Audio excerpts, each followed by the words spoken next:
কথায় আছে না, মা হলো সেই মানুষ যিনি আমাদের জন্য সব কিছু করেন, কিন্তু কখনো ক্লান্ত হন না, কখনো অভিযোগও করেন না। সো হাই হ্যালো এভরিওয়ান, সবাই তোমরা কেমন আছো? আশা করি সবাই ভালোই আছো, আমিও খুব ভালো আছি। সময় কারোর জন্য থেমে থাকে না।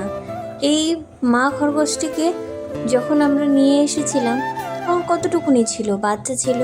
দেখতে দেখতে সে আজ মায়ে পরিণত হলো। আজ 10-15 দিন হলো সে ছোট ছোট ফুটফুটে বাচ্চার জন্ম দিয়েছে।